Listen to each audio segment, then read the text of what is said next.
Just go right through the bell. Yeah. Welcome to PTI, boys and girls. In today's episode, the Chargers go to 2-0. Tom Brady wears a headset, and Jeff Saturday joins us for 5 good minutes.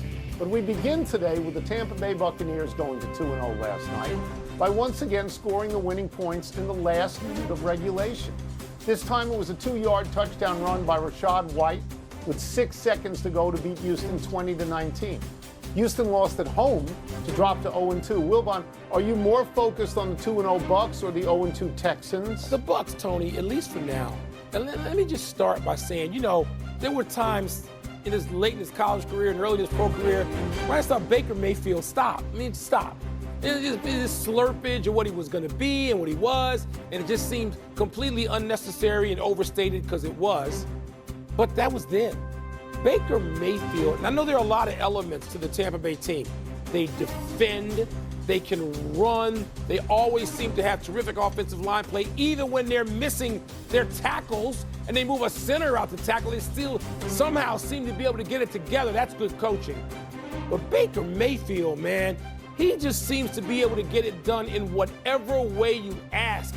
And late in games, Tony, it seems like he's done it once or twice, then he's done it a half dozen times, and now it seems he's on the regular. The Baker Mayfield is saying, let's go, I got this, and he does. And he has made himself not just an okay quarterback, a quarterback I think a lot of us would like and a lot of teams should trade their guy for. So Baker Mayfield and Tampa have my attention right now. They win the division anyway. They look like they're going to win it again. Yeah, I'm going to applaud you for everything that you said, because I want to say essentially the same stuff. That Baker Mayfield was maligned for years in this league, especially at Cleveland. And what has Cleveland exactly done without Baker Mayfield? So Tampa Bay doesn't win the Super Bowl, and they're in a weak division, but they go to the playoffs all the time. Baker Mayfield wins games. That run on 4th and 10 was spectacular last night. And after that, he completed 5 passes in a row. So, what are we talking about here? The guy is a good professional quarterback who wins games. So let me go over to Houston now, because Houston is a disappointing team. They're going in the wrong direction right now. 6 of their last 8 games over 2 seasons, they've scored 20 or fewer points. Right now, they have the fewest points in all of football. They were a sexy pick last year because C.J. Stroud had a great rookie year. But he went the wrong direction last year, and he's continuing that. In his second half last night, Mike, he completed 5 passes for 76 yards. That's nothing. And the defense that they have that everybody is salivating about and slobbering over allowed an 80-yard, 11-play drive in the last 2 minutes. So how good was that? Their defense is still, you know what, I'm not ready to bury them yet. I think Houston can still be okay, particularly in that division. I think they will be. Yeah, they have a problem offensively that a lot of teams have with a defensive coach. They don't score enough points. You're right about that. But I'm not ready to bury them. You are. We're going to keep that in mind over the next couple weeks. Let's move to last night's late game, in which the Chargers beat the Raiders 20-9 long after Tony was asleep. Justin Herbert threw 2 first-half touchdown passes. The Chargers picked off Geno Smith 3 times, including once in the end zone. Fabulous play in the 4th quarter. Tony, the Chargers are now the only 2-0 team in the AFC West with wins over 2 division opponents. Are you sold on them? Am I sold on them? I'm not quite sold on them, but let's put the under contract sign out, because I'm close to being sold on them. They beat Kansas City at a neutral site in Brazil. Then they went to Las Vegas and they beat the Raiders, and they beat them comfortably. So as you say, they're 2-0 in division, and they haven't played at home yet. And it appears that they have now in Justin Herbert the guy they thought they were going to get when they drafted him 6 years ago. All right? I mean, he's got 5 touchdown passes and no interceptions. And last year he had 23 touchdown passes and just 3 interceptions. And a lot of this is Jim Harbaugh. The flowering of Justin Herbert was not until Jim Harbaugh got there. Before Harbaugh got there, he had 42 interceptions in 4 years, and now he has 3 in a year plus. And this, Mike, as you know, because you love Harbaugh, I do. This is why you hire Jim Harbaugh, to fix your quarterback. And the other reason you hire him is because he makes improvements quickly, which he did at Stanford, which he did with the 49ers, which he did at Michigan, and which he's doing now with the Chargers. And so you hire him even though maybe you think he's a loon. But you hire him because it works. You know where I wanted to hire him? You know, I screamed about that for years. Hire him. They'd gotten rid of Eberflus a year earlier. They could have hired him. It's H&H. It's Herbert and Harbaugh. That, yes, I am bullish on the Chargers. And you know, in previous years, for decades, back to when you and I were working sports writers, I would say stop with the Chargers. Because they take a nap. They do. They take a nap. They're not going to take a nap under Harbaugh because he's not going to let them. And I'm not giving up on the Chiefs yet. And Denver's really good. Denver got hosed because they would be 2-0. They got hosed. That's the only way I see it.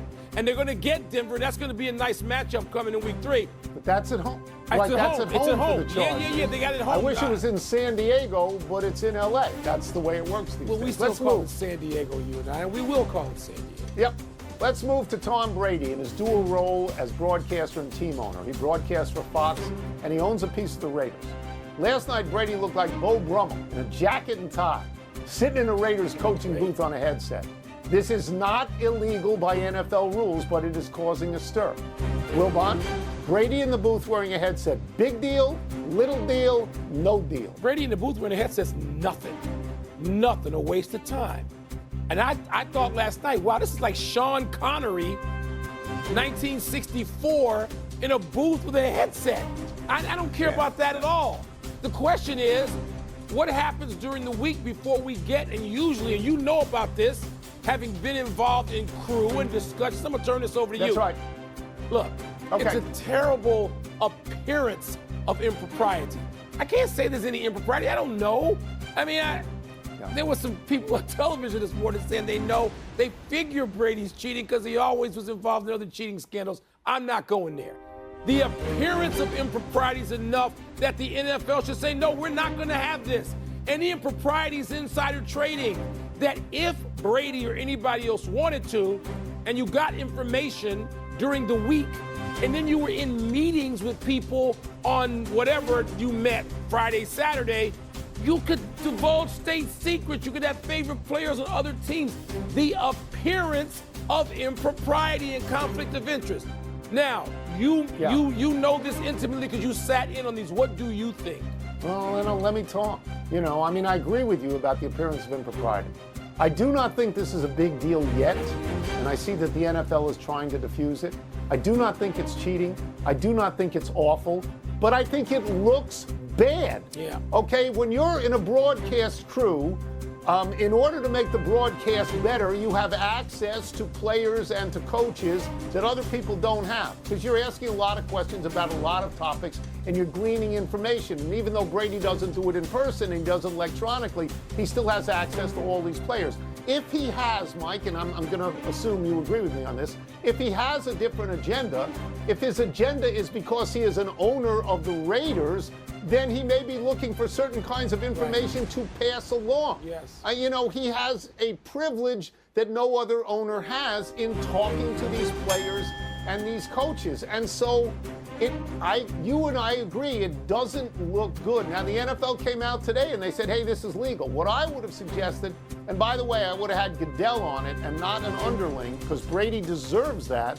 What I would have suggested is to say he can't talk to players and coaches within 2 weeks of a Raiders game. I think that would have made, everybody feel good, because we both agree. There's something that doesn't look right. That's right. And Tony, real quickly, just to underscore this, we're not even saying this is not Brady's doing.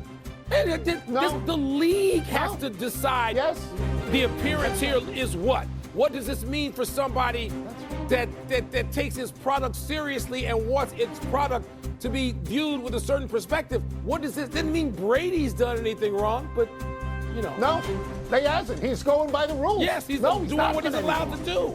Absolutely. Let's take a break. Coming up, if teams had trouble with the tush push before, what do they do now that some Eagles appear to be going early? We're going to ask Jeff Saturday. We'll also ask him whether the Bengals' offensive line deserves heat for Joe Burrow's turf toe. By the way, our friend Grant Hill is a part owner of the... Let's get into the NFL trenches with our great friend, ESPN NFL analyst Jeff Saturday. Jeff, we're going to start with everybody's favorite play, the tush push. The Eagles now appear to start early on several of these tush pushes against the Chiefs. What should teams, or what should the league maybe do about this? Well, I mean, you got to call it. If somebody's ahead of the snap count, they got to call it. But let me put this in perspective. It is not abnormal for offensive linemen to anticipate the snap count that their quarterback is given. So let's just say, you get a hut for your cadence. At the end of the first hut, I'm going to start snapping the ball before that second hut comes so that everybody is moving at the same time. We want to use that as an advantage. We want to use that as a weapon for an offensive lineman. So we aren't waiting for that last tee to hit before I snap the ball. When that I'm letting that thing rip and let's go. So I think they're trying to anticipate the snap count, so the guards were getting a little bit ahead. They will